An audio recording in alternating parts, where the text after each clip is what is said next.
course I do. Chubby, chubby. Don't fall over. Don't fall over. Damage the belt. Dude, I'm really liking our intro, man. It's just like a couple chops, and then they just cut back, and you can't even tell. Most people, I wonder how many people know.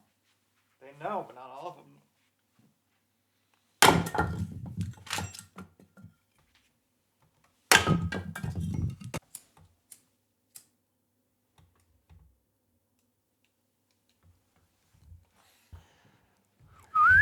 We're back. What's up? What you guys don't know that we know is that we haven't sat down and done this in a couple weeks because we've been gone. It's been 3 or 4, somewhere around there. It's been a couple weeks. Mm-hmm. Doesn't feel like it because I had a whole bunch of ones to edit.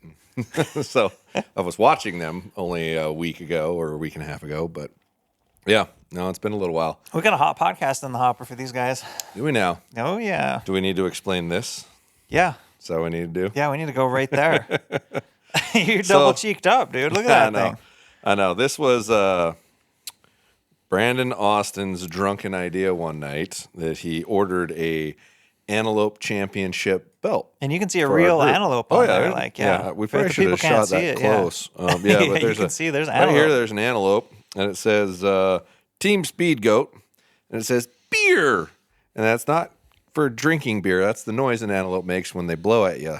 So, and you win this by killing the largest antelope of the group of us 5 that go out together, and you get to share this with your kin and your brethren for the entire year until the next year comes around when someone has to dethrone you. And this year was so bad that I was the only person that killed an antelope, so I got to take it home. Now, granted, the antelope I killed probably would have held up on a regular year or pretty close to it because it was a good antelope, but I was the only person to kill one. So I get the championship belt. What do you think? And I already went by my cousin. He was salty, dude. He wouldn't like hardly say shit for like 4 hours because he was hunting with Brandon and I was hunting with Bobby. Mm-hmm. And we changed up some tactics and just got tired of what was going on and just went after it.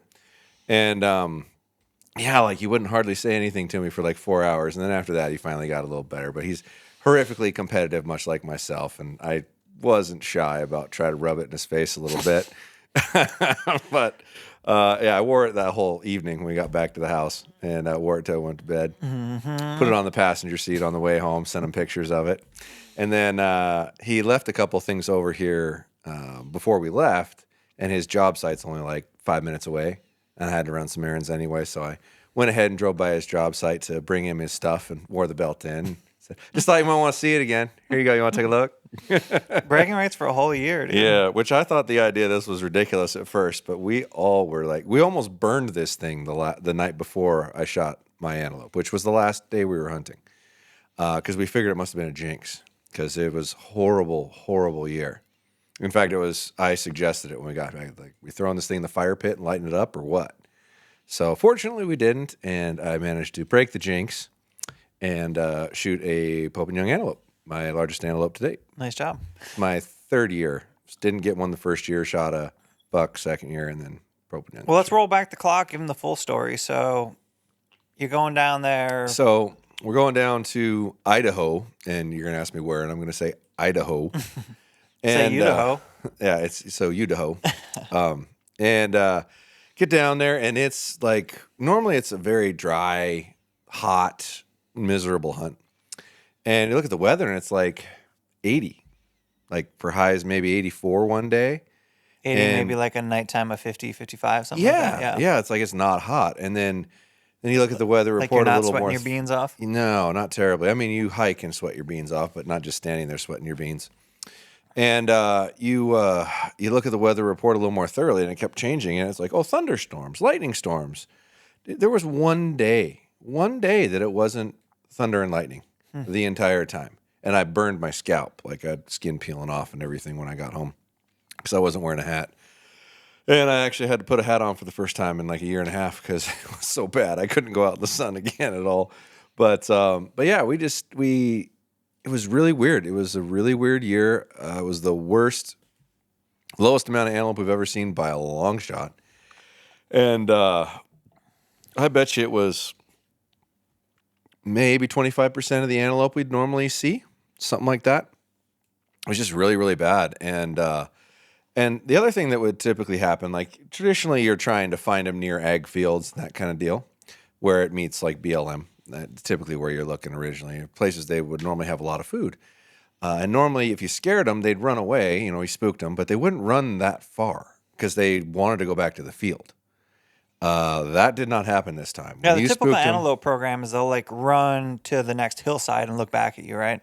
typically something like that. Like a few hundred yards, 600 yards away. Yeah, typically like that. And then if they feel like they're safe, or they might go out of sight or get around a hill or a knob or something from you, and then wait it out, and then they'll go back down to the ag fields, right? Because that's typically where they're eating. Well, that did not happen at all. Like when they took off miles.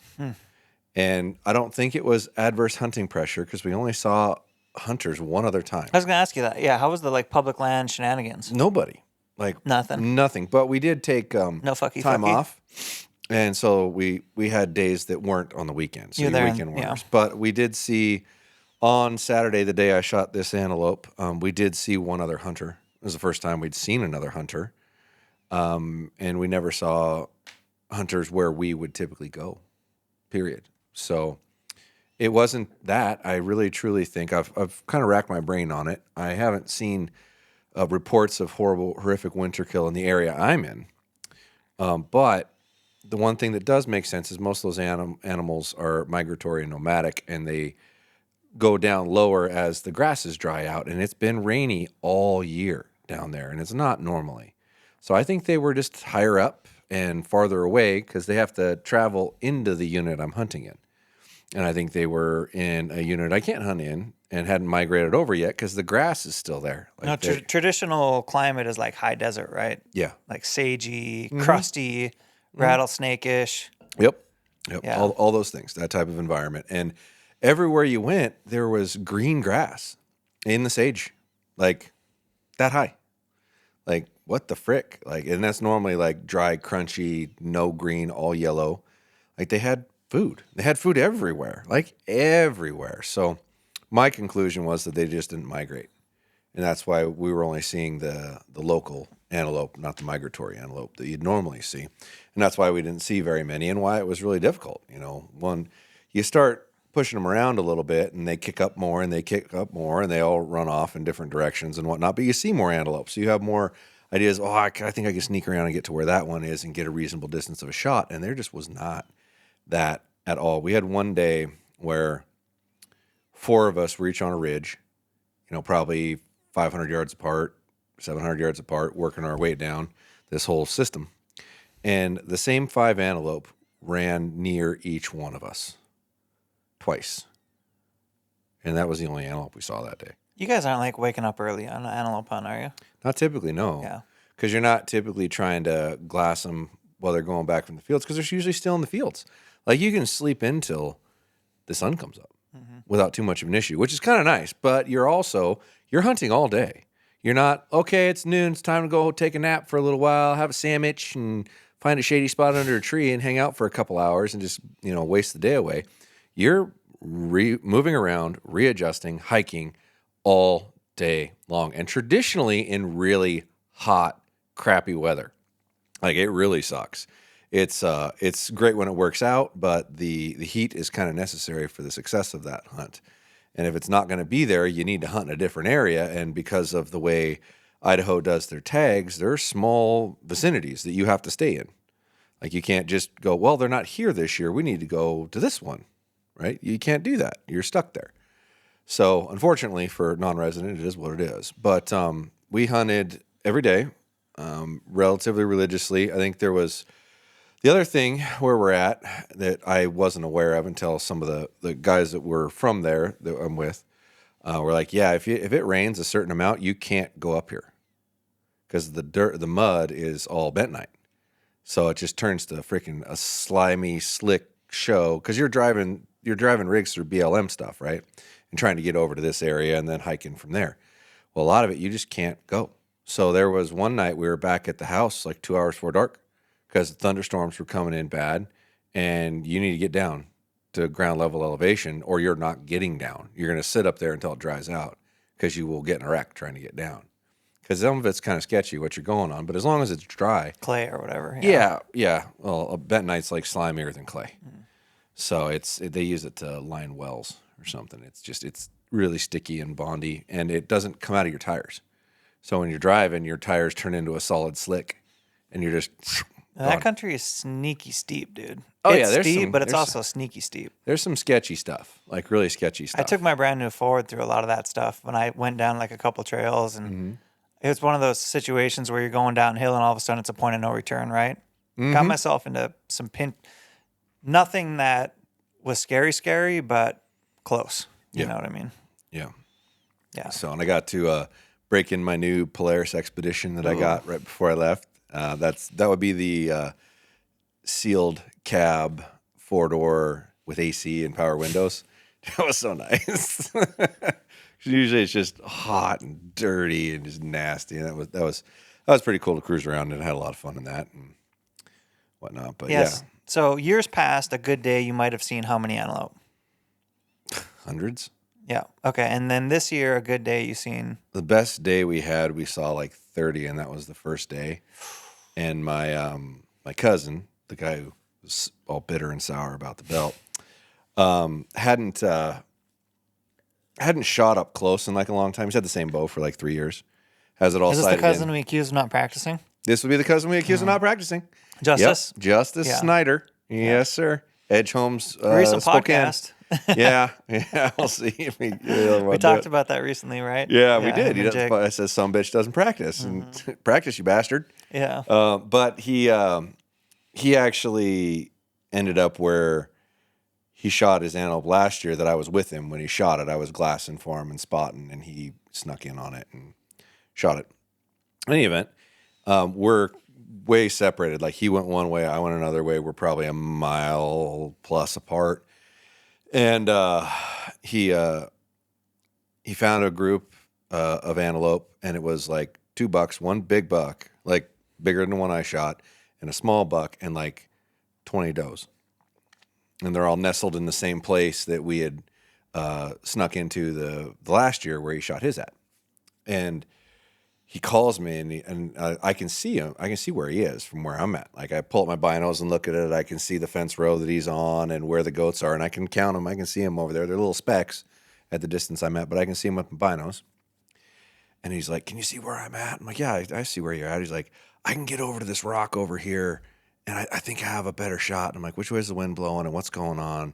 He's like, "I can get there. They won't see me." I was like, "Dude, they're going to get behind you there, and if the does go by first, you're going to get busted. Don't move. Stay where you are." And he's probably going to be close. Well, they all cross. It's like an hour later, because they would go up into this bedding area, and then they'd all get up and go back down to the field, and then they'd get up and come back to the bedding area, and it would seem like it would happen like once an hour. They'd go down and feed, come back up, sit Was down. it a sage alfalfa thing? Yeah. Yeah. Yeah, and he's right on a fence row, but it's not the property border fence row. It's an old fence row, and then there's another border like 100 yards the other direction of it. So you couldn't ask for a better setup, really, for where you're at. He's like, and I've watched where they've crossed twice. I know right where they're going to go through. I'm set up good, and like just stay put, don't move, wait it out. And sure enough, they all cross over the fence, and he's like, I can't see the buck. I don't know where he went. Well, instead of jumping the fence, he walked down the fence row right to him. He was 5 yards from him. Jumped the fence, started walking away, and he got like buck fever going a little bit, which he normally doesn't. The guy's a savage killer. Like it's not, he doesn't lose it.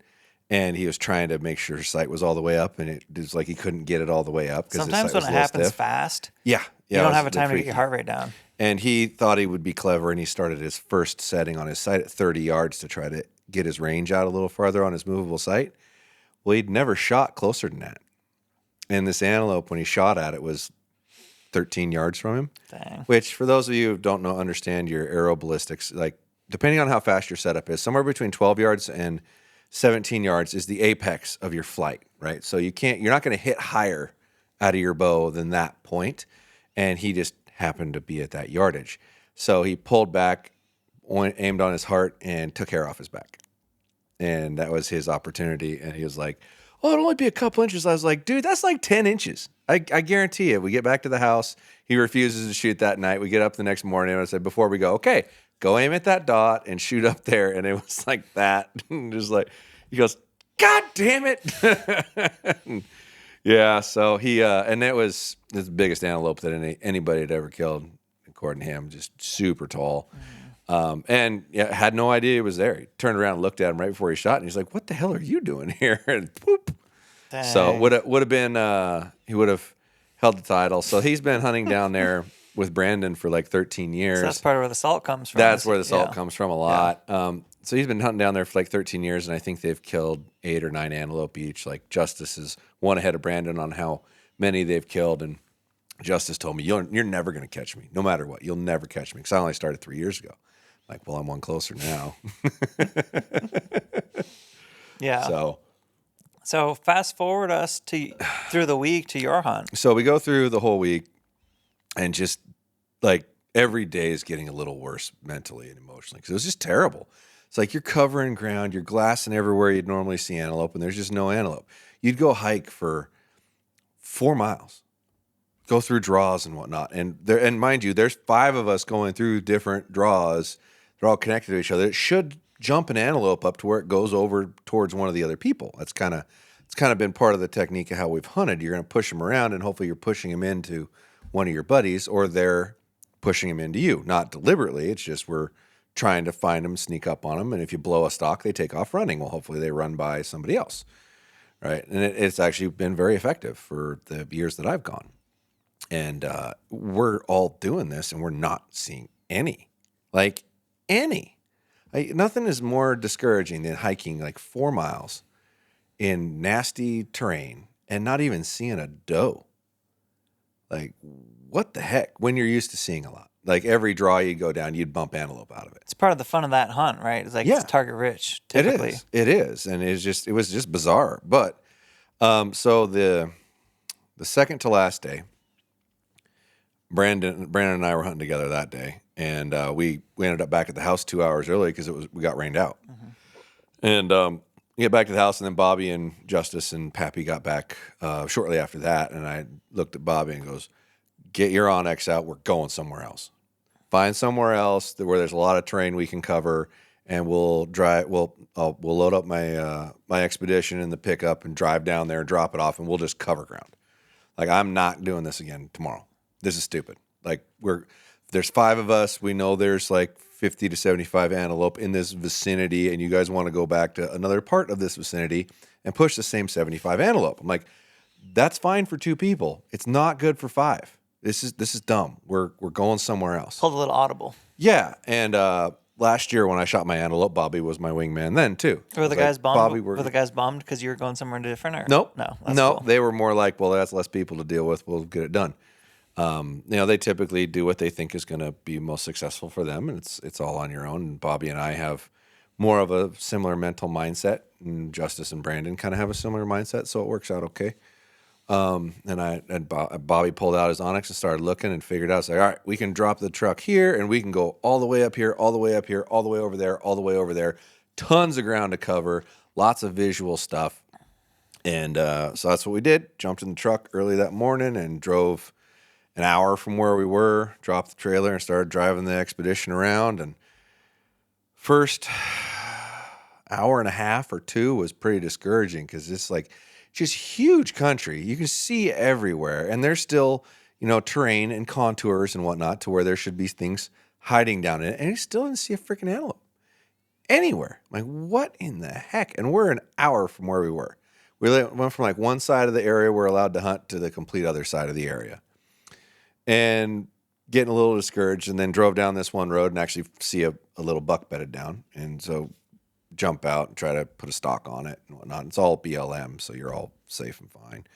And then after we're maneuvering around that one, we actually bump a herd of like 12 or 14. So we're like, okay, we have now seen more antelope today than we saw in the last 2 days combined. So this is the right move. Explore around a little more, cover another area. We got about halfway done with what we were going to cover, and then cross the highway and go into another area, BLM, and just start down the next direction we're going. Don't make it 100 yards, and Bobby spots another buck bedded down, and it's my turn to go. So we whip it around, go back the other way, go up above it because there's a road that goes around above it, which, mind you, these are BLM roads. They're dirt. They're not maintained roadways or anything like that. So jump around to it. I hop out. He goes up and around the corner, and I put a stock in on this buck. And there's a natural terrain in the way. So he can't see me, and I can peek up over and look and see where he's at. And when I finally get to where I want to actually catch a glimpse, he's gotten up and he's moved probably about 15 yards from where I first saw him. The whole time he was bedded, all the driving around and moving around, he stayed bedded. He never got up. And so I'm a little nervous because he's walking away from me at about a 45-degree angle. But I'm looking around, and there's these brown dirt spots all in the sage.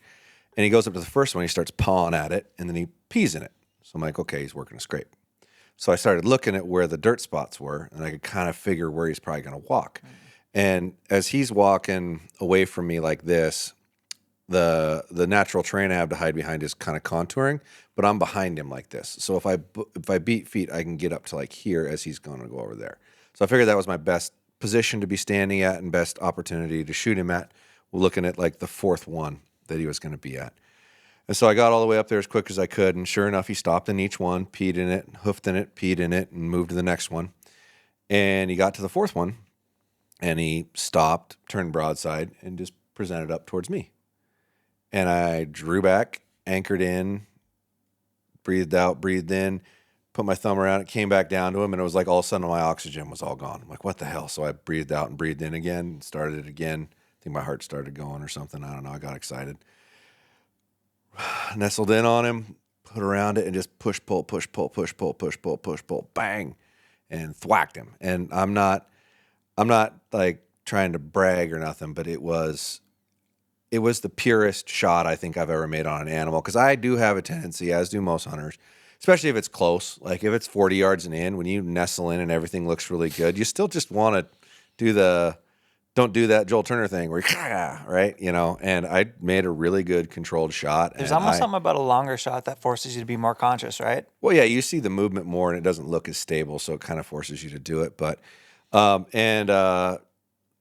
just slammed him. He took a 180 and started running back the other way. And as soon as I saw his opposite side, it was all red, like all the way down to his leg. Did you see the arrow hit him?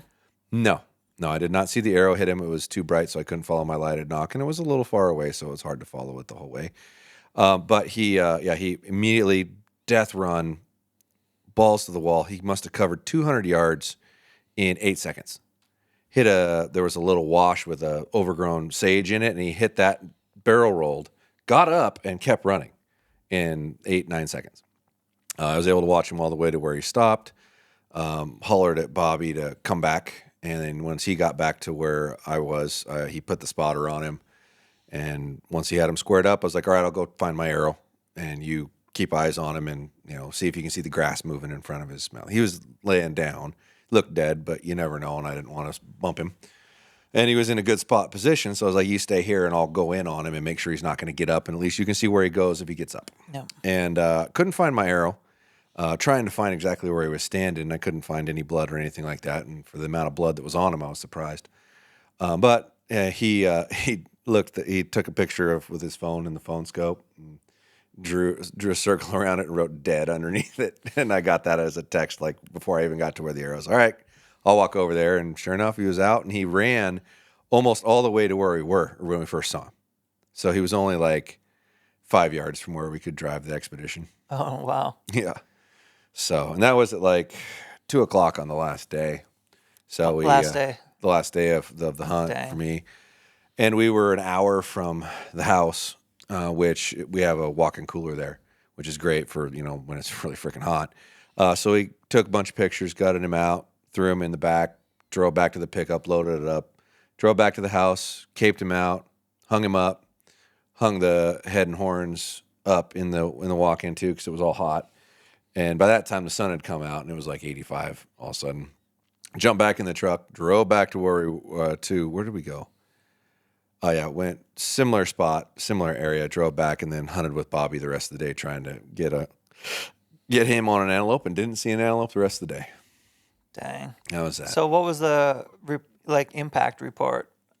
The arrow did what? Did it go through? Yeah, I got to pass through. My arrow did break off. Mind you, these were my 340 grain arrows. and I shot him, let's just say triple digits. So it was a long shot. Like And high triple digits or low triple digits? just triple digits. And the arrow went all the way through, went out the other side, and there was about this much arrow left in him, and it broke off when he started running. So as soon as he took off running, it snapped the arrow off, and this much, including my lighted knock on inside of the chest cavity when I gutted And him what out. was your broadhead? It was a broadhead I'm not allowed to talk about. Oh, So, nice. Yeah. Were you happy with little it? testing. Yeah, I did good. It didn't put it was a mechanical, and it didn't put like a massive hole in it, but it was it did a really good job. And Bobby caught it on his phone and recorded it after I went to roll him over, and it was like somebody turned a hose on with high pressure of blood just pouring out his side when I turned him, and his whole chest cavity was full of blood, and all the blood ended up in his chest cavity. There was no blood left in his body in 10 seconds. But I double lunged him. I hit high on the entrance side and dead center on the back side near the back of the lungs. And he didn't, like I say, he didn't make it 10 seconds. Yeah, they can go a long way on a death run. So Yeah. Well, and fast. Like those things are when stupid fast. when someone says he went 40 or he went 200, like those could be the same things. Well, Or 300. 50 yards on a bear is 150 on an antelope in the same amount of time. Yeah, and they can Like, they haul go, ass. downhill death run. They can make it 100 more, 200 more yards. So Yeah. it's not necessarily like how far did they go, but like how long till time of expiration is a good Yeah. indicator or whatever. Well, and I've shot enough animals that I've actually seen fall, and you can sit there and watch them, and they're still breathing. Dude, like 10 seconds, head hit the ground, wasn't breathing.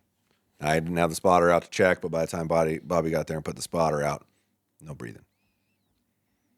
That's cool. Yeah. What's like your favorite part about that hunt? My favorite part about that hunt or that style of hunting is you can really do it with your friends. It's not like, okay, I'm going to go over here, you go over there, you go over there. I'll see it dark. You see it dark, yeah. Yeah, it's a collaborated effort. You go down here, you go down there. I'll go down here, and you go down there. A lot of times we'd like drive whether it was the Expedition or a Jeep, or when Pepe's got an old Jeep Cherokee that's he's done a bunch of work on. The thing will go anywhere. It's cool, but it does overheat sometimes, and you gotta it just shuts itself down. You just gotta get out, pop the hood, and go do something for 20 minutes, and then jump back in it, and it goes. But it's been all reliable. But she runs a little hot. But you'll like drive down this whole system and drop a guy off every 400 yards, 500 yards, or whatever the ridges are, and whoever's at the end driving the Jeep and works the last ridge, and you all work your way down into an area and then go from there. Whatever situation happens to you, whatever circumstance happens to you, just adjust how you think you should, and hopefully kick up more antelope. So all you're really doing is kicking them up to each other, and that worked out. Though when I shot mine last year, Bobby kicked up a group of antelope to me, and they ran past me and up the ridge and stopped, and I ranged him and I shot him. So, I mean, it's relatively effective in that area, but you have to have a decent amount of antelope for it to be effective, and we just didn't. So, yeah. Yeah, pronghorn is a bucket list for me. I haven't done it yet, but I think an early season hunt, it's kind of a game changer, dude. It is. You get your gear dialed. Yeah, you definitely have to have your stuff because it's probably only- the animal you're likely to take a farther shot on in general, because you're going to get presented a lot with shots that are at your limit usually. That's just what happens. Like it's wide open. It's not like there's 17 trees between me and him. There's sagebrush that's between my shin and my ankle. Yeah. There's nothing to hide behind. And it's not only your bow, it's like, you got all your hunting gear in one place, everything's together, you're out punching tags. Mm-hmm. Like that stuff's really cool, man. Well, and it's not a get up 2 hours before daylight kind of thing. Which is cool too. Which all of us are, business owners and whatnot. So we're all like, we actually get to rest a little bit. And don't get me wrong, you go out and brutalize yourself all day long, but it's just kind of nice to not have to. You still can get a good night's sleep for the most part, even when you hunt all day long and then come back and make dinner and have a couple of adult beverages or whatnot with your buddies and then go to bed. It's not brutal, which is nice. I mean, it's brutal when you're out there, but it's not brutal for a lack of sleep. You take a week elk hunting and you might sleep 4 hours a night. Yeah, you're not coming back rested. You're not coming back rested, So yeah. So that part's kind of nice. Well, you breezed over your top secret broadhead. Can you talk about the manufacturer or no? No. Okay, so it's just top secret, top secret. Top secret, top secret. right. Top Mechanical? secret, top secret. Yes, it was mechanical. Okay. Yeah, and it deployed correctly, and it was the loudest thwack I've ever heard. I was 100 and, almost said I it. wonder what that means. Was just the loud, the noise when it hits, you know? Do you think that's expansion of the thing? I don't know. What makes it loud? Maybe it's quiet where you were. Well, they make that very well could be, and it was one of the days Any it wind? wasn't. No, that day there was not. Like it was calm as could be. Yeah. I mean, if there was, then many days there was. Like I wouldn't have shot that far had there been. How far? Knock it off. I wouldn't have shot that far had there been any wind at all, because it's too hard to read. I mean, when we'd be at my cousin's house practicing, he's got a little draw where the target comes through, and you'd be standing in one position, have zero wind, look at the grass, not see any wind, and you'd hit this far left or right depending on what was going on. And then once you went down there, you could feel it move a little bit, but it wasn't even enough hardly to move the grass. It was crazy. Like the last 2 nights I went and shot before we went hunting, I was hitting low left by 12 inches consistently. And I refused to move my sight because as soon as the sun went down, sun had set, the last group or two you could shoot before you couldn't see anymore, they're right in the middle of the target. Like it's the wind. It's the wind and the thermals and what's going on down here. And when you're practicing like a long ways, because that was usually we'd practice out to like 150 regularly, just because where his target's positioned, you're actually standing inside the shop. So if it's windy or rainy or crappy or whatnot, you're still not in the feeling shop. it as much. Yeah. You're not feeling it as much, so you can get really good and steady. So that's kind of what we ideally try to do, because you can effectively do it, no matter what the weather conditions are like. And those last couple were always just right in the middle when it was dead. And you'd go and stand at 50 yards and stand at 100 yards and then stand at the target and feel nothing at all those positions. It's just amazing. And it's like a 2 mile an hour wind or something, maybe 3, and you're off by a foot. So if you're shooting, at triple digits, you can't shoot in the wind or hold a lot for it because it's drastic. What was your optic setup? For my sight or for glasses to look through? Glasses. I've had a pair of Swaro EL 1042s for a while. I was going to pick up a pair of 1242 NL Pures. I just didn't. I've got like 3 pairs in the shop. Did you find yourself using the spotters much, or? No, I didn't. I think I used it twice, and it was like, oh, hey, there's a buck like way over there. Let's see how big he is. If it's worth like this horrendous ordeal to go across this ridge and this ravine and through this creek and all this stuff to get all the way back over there where he was. There was a couple times he pulled it out, and then of course when I shot mine, just to make sure he wasn't moving before I went over there, because you can think he's not moving, but if you pull up 30 power or something like that on it, it was solid, not moving, pretty obvious. Well, how about some gear wins and some gear losses? Like, what was the stuff that you needed or thought you needed or was good, and what was some shit you'll consider revising? I was real happy with my equipment in general, like really happy. I was using SX80 Bowtech, my own stabilizers, and I think my front bar was like 20 inches. And I had a decent amount of weight on it. I wanted to be really accurate. My side bar was like 12 inches, and I used a Hoyt SL side mount. And you go in performance mode, right? Yeah. Get that extra. extra. I want the energy. I crank want it the up. oomph. Yeah. Yep. And then I shot a Hamsky with my extended bracket and let me cut my arrows down a little bit more so I could kind of get away with tuning a 350 when normally a 350 wouldn't tune. And I shot a black gold dual track with 10 thousandths pins, and I shot that stand axis release, and that stand axis release was great. The only thing I would probably modify on that is the strap that holds it's pretty thin. So when you'd like let go of it and then go to pick it back up, it would spin, so you'd have to like untwist it. So I thought about just taking electrical tape and wrap around the strap so the strap couldn't turn, so it was always kind of facing the right direction. So I'd fiddle with that every once in a while. Little redneck engineering. Well, just something to make it kind of at least not rotate, because if it rotates, then you're changing the length, and when you go to pull it back, it won't anchor the same. So that part was kind of a bigger deal that I'd monkey with, which I was real happy with the way the release performed and the way it shot. My gear held up really well. I got no gripes. Any of the random shit like boots, socks, frickin' at camp gear? putting me on the spot. I didn't even think about that. What'd you run for boots? Crispy Nevadas, because that's the lightest boot that they make. That they make in a 15, because that's what I'm got on the end of my legs here. I wish they made something lighter in a 15. Dude, I heard Brian Barney say this the other day, probably on Cam Haynes' podcast, but Brian was, and I've kind of come to this conclusion in the last couple of years, but I don't hear a lot of people say it. He's like, dude, if I can shave a pound of weight on my feet and 30,000 steps a day, it's like that's actually a lot of energy. Yeah. And that's kind of what I've been trending towards is like, I've been just wearing the lightest shit I can get away with. Yeah, I ended up the last day because we were driving around a lot and not covering as much ground on foot.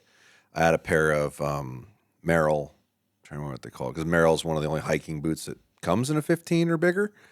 And it was like a light, almost like a trail shoe. I mean, it was a hiker, but it was low cut. These are ankle Merrells, stick actually. on. Yeah, it's actually very similar to that one. This is Trail Runner. Merrell Trail Runner. I've been wearing them since I got back because I got a brand new pair right before I left. Because my shoes that I wear at work, I have two different pairs of shoes, and I think I wore both of them out. I was starting to get to the point that my ankles hurt and my knees hurt at the end of the day, and I've even got good insoles in them, and it didn't matter. Like that rubber on the bottom of your foot just wore out, son. You need a new pair. So I grabbed a pair of, I think they're Moab somethings, and they're Gore-Tex, like they're like that, but they're waterproof. Good tread, good traction on them for just light hiking stuff, and they worked great, and that's what I was running around in that last day.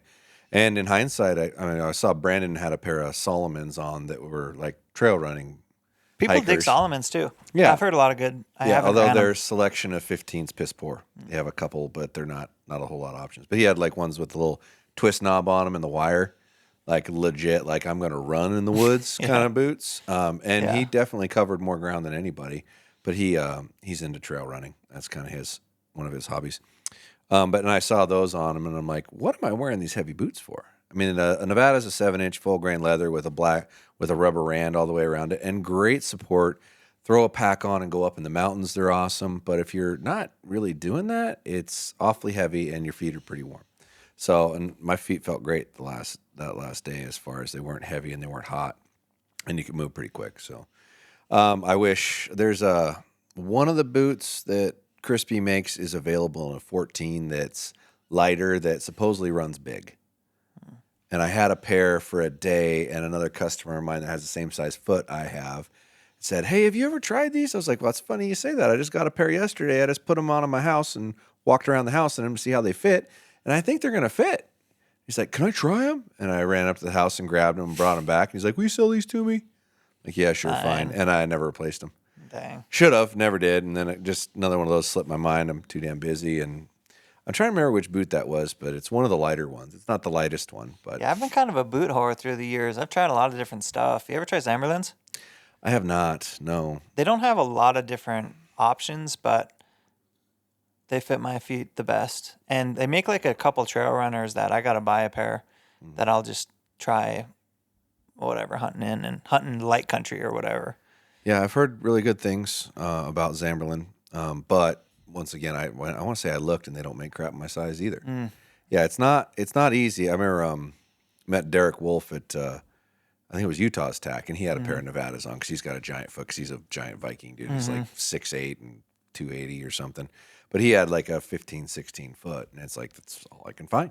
It's like they just don't make stuff. Yeah, you should have got his number, big dude. dudes. You guys talk about gear recommendations. Yeah, he'd be like 3 sizes bigger than me on most of his stuff, though. He's just so big.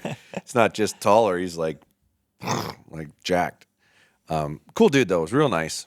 But yeah, he had big boots, and that was what he had. They just don't make a lot of choices. So as much as I would like to be supportive of more of a higher end, exclusive kind of footwear, there's just not lightweight 15 and bigger hikers other than Merrell. And so I've worn Merrells for the last 2-3 years. We used to, like at work, I used to wear Nikes a lot because they made, you can make a basketball shoe at any kind of size without a problem. And it was easy to go into a store and find 3, 4, 5, 6, 7 pairs of shoes to pick from. So I wore Nikes forever, but I started, like, I'm going to an outdoor sporting goods store archery shop wearing a pair of Nikes. And no offense to Dudley, because I love the Jordans and all that, and I think they're really cool.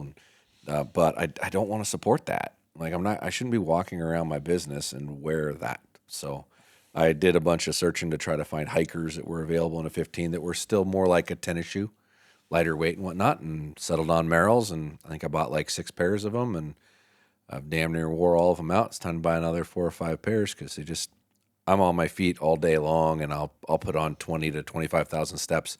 And a large portion of my business is concrete floors, so I'm running around on concrete floors, and that just wears soles out really bad. Yeah. I wore Nikes out in 2-3 months. I think Merrill offers a pretty good like value to performance ratio. I agree. They're not overly priced. They're not cheap, but they're not overly priced, and they offer a lot of variety of sizes and types and styles. They're not they're not like an aggressive hiking boot. They're more like a light duty hiking boot, and if that's what you're into, that's a good option. But yeah, it's impossible to be Crispy. Like if Crispy makes something that fits you, I've never had better luck with a boot. They just don't make something light that fits me.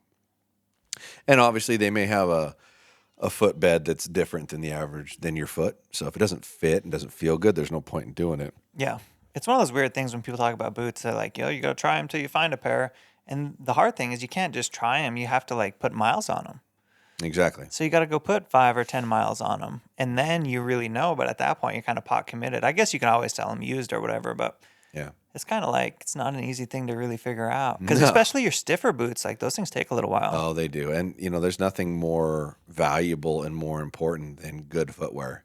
Like, if you had to take my Swarovskis away and give me a cheap pair of binos, but give me good footwear, I'd probably take the footwear. Don't get me wrong. I will love my binos because you can not have to hike a long ways if you have good glass because you can make that determination ahead of time because you can tell exactly what you're going for and if it's worth it to you or not. But if you made me pick between them, I'm probably taking the footwear because nothing is worse than your feet getting ripped apart and then having to keep hiking. Are you thinking this Bowtech SX80, is that going to be kind of run with you through the season or? No, that was just for that antelope one. I still have my 4 bows to pick from, and I'll pick one this early next week. Because that's about as far as I can go without having to pick one. I'm just so damn busy, and it's been bonkers in the shop. Like industry-wide, like the whole industry's down like 20%, and we're up. And we're up in person and online. Oh, people are asking about the bow giveaway. Yeah, I'm going to start trying to do that. I think I'm going to announce the first one this week and then announce a couple a week. But I am going to be gone for a week too. So it'll all start coming together, and I'm hoping to get all those people coordinated to come in October to November and build and arrive and go home and that kind of thing. I was hoping to get started a little earlier, but things got carried away in the shop and then extra travel and whatnot where I didn't have an opening to be able to do it. So yeah, we're still giving them away. And I'm just hoping to have that fill in my October and November in between new product releases and whatnot. So, and it's a slower time of year for us then. So it's a lot easier for me to take 20 hours a week out of my work week and work on that. So I'm actually hoping to set up something at some point to do like the 3rd, 4th, and 5th and have them be a group and have like 3 guys come and build all 3 at the same time. Makes and sense to me, kind of batch it together. Yeah, and I'll put up 3 bow presses and 3 vices or that kind of thing and whatnot. But after I get through the first 1 or 2 and make sure everything goes smoothly and everything works well and have kind of like a format. Get your bugs out, yeah. Yeah, and I want to bring in like 3 at a time and have them do it as a group and go from there. So. Yeah, that makes sense to me, dude. Yeah. Yeah. Something you can try to record or? I'll definitely record at least 1 or 2 of them. I have a feeling it will get old for people to watch like 10 of them. But I might. I don't know. I always wonder how many bow builds people enjoy watching because, a guy like you, I mean, literally you could do 12, 15, you could do infinite amount of bow builds a year, but I mean, it's kind of repetitive, right? That's why it's going to look the same. The last couple bow builds I did, I tried to put a little different spin on, and we did that 100-yard challenge, just tried to make it a little different. Yeah. And particularly in this situation, it is like a lot of your gear is tested and vetted, so it's not like every bow build we're slapping on a new rest. You know what I mean? Yeah. Yeah. Frequently, you're using the same stuff every time, so it's like, well, why am I watching this? And it's I've been torn with all that a lot. Going to do you try to design what you're doing to get views, or do you just do it to have content for people to reflect back on later? And I go back and forth with it because I was talking to you about it the other day. Like the last 2 weeks, I only put out 1 video because I was going to be gone and I didn't have a whole bunch of content stored. I had enough. You know, I could probably put out one a week for the next 4 weeks before I ran out. But I was doing like 3 a week, and the last 2 videos I put out got 3 times the views that I was getting. And it's like, well, this is stupid. Like, what am I doing? Like, because at the end of the day, I want to reach more people. And if I'm making 3 times the videos to reach the same amount of people, that doesn't make a whole lot of sense. So it goes back to, and I had one person message me on Instagram that I read that I didn't get a chance to reply to yet, but it had said, hey, well, listen to your podcast about, how to get more views correctly, and how you don't, commingle what you're doing on your channel. You basically do this. And if you're making something that's different or more focused on something else, it needs to be on a separate channel. And it's like, God, do I need 3 or 4 channels? I don't know. I don't know, dude. YouTube will it's one of those things that can definitely keep your hair pulling out. But, sometimes you got to zoom out and look at the big picture. Like, hey, is my channel growing faster than it was 6 months ago? I bet it is. Well, I think it's relatively, I was going to look it up just so I could compare how much it was. Hang on a second. But I think it's relatively similar, maybe a little more. Come on, internet, work. I was just going to look at how many views the last one I had that I launched on Monday has right now. And it was, it's not that one. My making match grade arrows. It's only 2 days old and it's got 12,000 views. And then I go back and look at these ones that I did, before that have like 5,000 views to 10,000 views that are 4 weeks old. I'm like, what am I doing?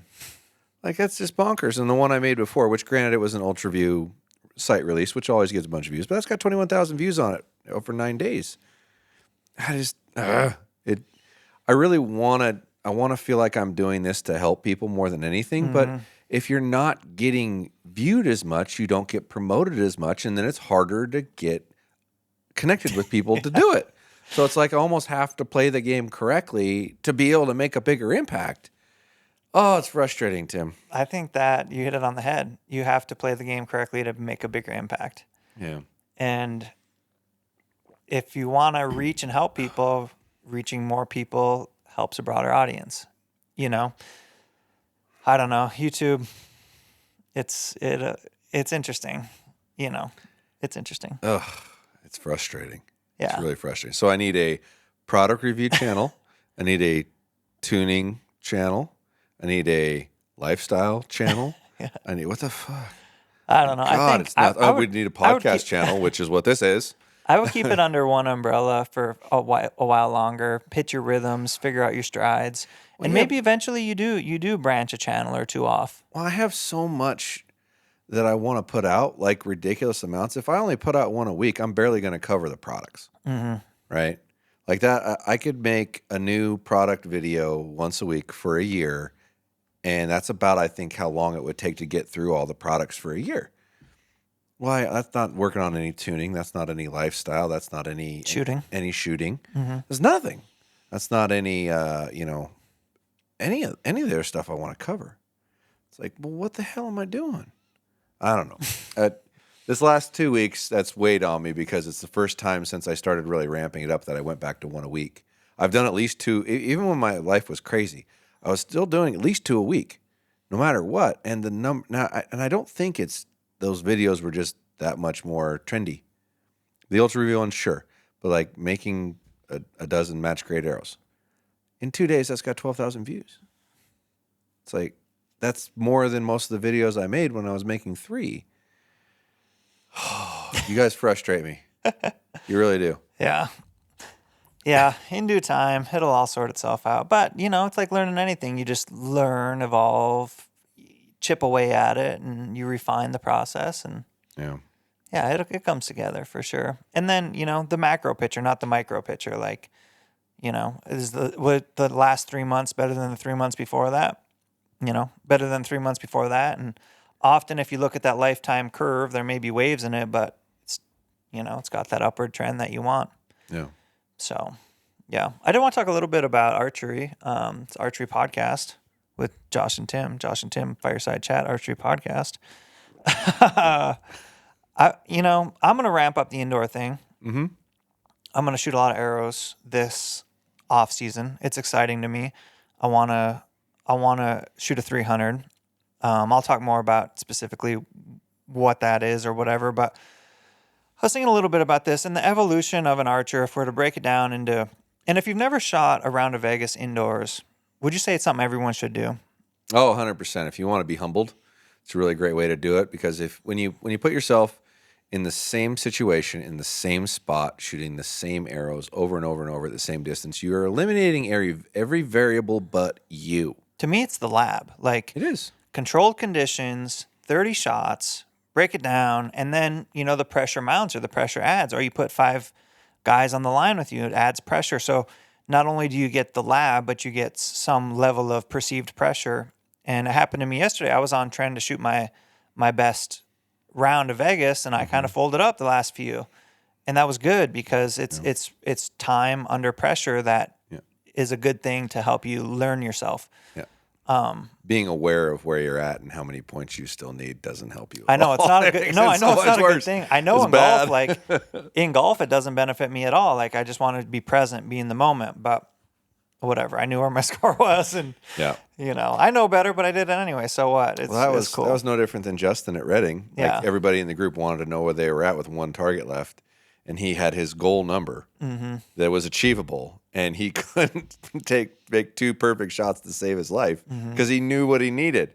It's the worst thing you can do. Is like, I don't want to know. Don't tell me. I don't want to have a clue about it. So if you're to estimate, say 20 people walk into the shop, different walks of life. Most of them aren't competitive archers. They're not your indoor devotees. Yeah. What do you think their average score might be? 270. I was going to guess 260.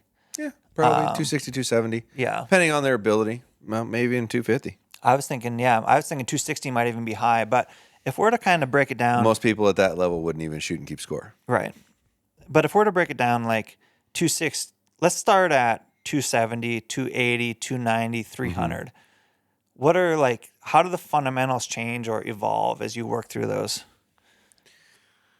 How do the fundamentals change? They're not changing, but if we're thinking about what's a 270 shooter going to need to work on to be a 280 shooter? What's a 280 shooter need to work on to be a 290 shooter?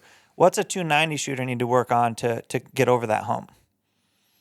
That's a hard question to answer. I know, it is kind of hard. Yeah. I mean, there's things to focus on, obviously, no matter what you do, but I don't think it's directed to a score. I think it's a person's ability based off of how much they move, how steady they are, how much they react. Somebody shooting in the 270s. Well, before I preface this, what are you shooting right now? I'm typically low 280s. Okay. That's pretty consistent. My initial thought is somebody in the 270s to 280s probably has some target panic. And that's not to say you have target panic. We don't need to go there. But in general, that's reactionary. So if you're in the 280s, either you're having a really hard time holding a bow steady, perfectly steady, or you're not staying super focused in between each shot, or you're moving your body around a lot, not holding your body the same way. But for that score, I would think like in the 70s to maybe low 80s, you're probably got some anticipation that's making you react to impacts, pushing your arrows out a little farther. If your bow's tuned really good and you can hold it steady, you should be in the 280s, I would think.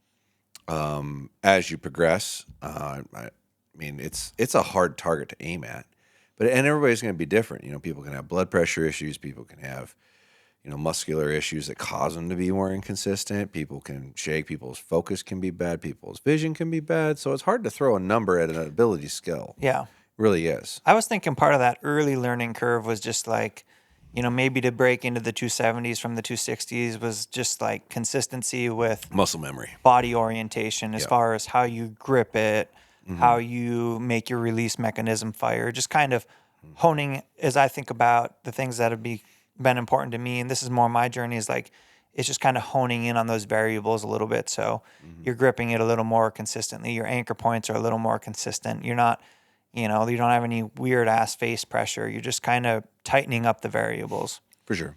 Yeah. Yesterday I was close to getting into that 290 score, and I was just in a nice groove. I just felt myself in a very nice flow, and I just freaking counted my score, and I don't know. This was maybe arrow. I'm shooting really good. This was maybe arrow 80. This is the best I've ever shot. Yeah. Oh, God, don't tell yourself that. This was maybe arrow 80, so I wonder if fatigue played into it a little bit. But yeah, I had a couple loose shots at the end, and you don't have to drop too many points before you drop out of the 90s into the 80s. No, it's tough. I like to think that a guy should be able to average a 9 or better. Period. Like anybody whose equipment's set up relatively decently and has some kind of vague idea how to shoot should be at least a 270 because that's hitting a 9 every time. And then once you have like a reasonable amount of skill, you should be like 285 because that's a 9 and a 10 average, right? And there's really no excuse for shooting outside the 9. You can't identify when you're making a bad shot if you're shooting outside the 9. You should be able to hold steady enough to keep them in there. Now, granted, yeah, a flyer is going to happen every once in a great while. But if you're consistently in every Vegas round you shooting an 8, your focus is a little fucky. You should know, okay, hold on, stop. Like, how often when you're shooting a Vegas round do you let down? I was letting down a lot more. I'm pretty good at letting down. Okay. I would say yesterday I let down. I shot 2 Vegas rounds yesterday, and I let down 4 times. It's probably not quite enough, but in general, if you can identify when you're going to make a bad shot and are choosing not to shoot it, you really probably shouldn't be missing a 9 ever. I don't know if you're throwing 8s or 7s periodically, but Yesterday there was just a couple random 8s, yeah. Well, they really shouldn't exist because you can And there's see, definitely one that I broke off that was like late in my cycle and I forced it. And then the other one was like a flyer, and the other ones I let down or whatever. And for me, they're all late in the cycle. Float starts to increase, and I can make it go, but it's just like I'm forcing it. Yeah. Well, if you look at an 8, right, and you're trying to really be precision, if you shoot 7 8s and the rest 10s, that's a 286, right? So that's 7 bad arrows was all your points dropped, right? So you can't give up 2s. You can give up 1 and still end up with a consistent score. If you want to shoot in the 290s, you can never shoot an 8. I know, yeah. Right? That's where I'm at. That's kind of that next mound for me. Yeah. So sometimes it's harder to say I want to shoot this score. I would just say, hey, just focus on keeping everything in the yellow. Don't worry. Focus on your score. To say, hey, I'm not shooting an arrow in the red. Period. I'm not. And you'll get there relatively quickly. You'll see it tighten up. But I still really push and emphasize on make sure you're looking at the target and not looking at your pin. And it's all where your focus is. For me, it's just easier to do it that way. So it's been a long time since I shot a Vegas score, and I will shoot some target, and I'll shoot Vegas, and I'm going to go to Vegas because I told Joel I would, so I don't want to get mad at me. So I got to start shooting a target bow here in October, I think. I got to practice for that because that's so much of a muscle memory stamina game, and that's the one thing that I don't do a ton of is I don't shoot every day a lot. I just don't have that time. I don't know how the average person does it, but I need to. I'm going to have to commit to that. So I don't want to completely fall on my face. You could do good, dude. And, there's a good group of local shooters if you need to get a couple people on the line with you. I have no shortage of people to challenge me that are around here that would love freaking good, dude. They would love nothing more than please come shoot. Like Michael today was jumping like, at the bits. Can I get you to come to a tournament other than Vegas this year, an indoor tournament, please? I'm like, yeah, I will. I promise, I will. Just don't make it too far. But it's just my life is so hectic. Pick and choose your battles, right? Yeah. Well, you get to a point in your life that you're busy, and now you're like, okay, what am I saying no to? Because you're just so busy all the time. Well, when you say yes to something, you're saying no to something else, right? Yeah. And I love doing these giveaways, and I love doing all this stuff that I'm doing. But each giveaway will probably have functionally between 5 and 10 hours of my life, right? For each one. It's like that's a lot of time to take out of my schedule, and I got to do it 10 times. So that's like a week and a half worth of a schedule to fit it in. So that's part of the reason why it hasn't happened yet. It's because I'm not quite ready to receive people and start doing it. But it'll likely happen in October and November. And I know that's not the best time to do it. And I want to hunt with the new bow early. You're getting a free bow, don't bitch. You're getting a fully free setup. You just have to show up. So there's no complaining about that reality. So some homework is go shoot a Vegas round if you've never shot one. Like just go put that score out there and get yourself a baseline. It is. It really is the lab. If you don't have indoor range, set up a 20-yard outdoor range. Yeah. And if there's wind blowing around, set yourself up on the side of the house or side of the garage. Like, get yourself out of the wind, set up your own lab, shoot 20 yards, get yourself a score. You know, yeah, it'll keep you tight. It'll help you realize where that variance is. And one of my favorite things is when you're done, you see those patterns, right? You can say, oh, I missed low left. I pull it left, or I push it right, or, you know, I get at the end of my cycle and my shot gets weak and it breaks whatever directions. The best archers in the world all shoot indoor in the winter. All of them. Now, they might not compete functionally, but they all do it. And there's a reason they all do it. Is because it forces you to get back to your basics of fundamental form and know that you're duplicating every arrow. Like shooting layups before three-pointers, right? That's right. Guys, it's pretty much hunting season. So if you're hunting, go hunt your best, hunt hard, hunt every day like it's your last. Come back for the next podcast because we're going to break down. What are we breaking down? Are we doing your muley hunt? Yeah, and we're going to debunk if sage bucks taste like sage. That's right. I don't know. We're going to find out. We're going to find out. Might taste like ass. Who knows? Spoiler alert, I got a sage buck, and that's our next podcast. So get your ass back here and subscribe to the channel. Peace. Bye.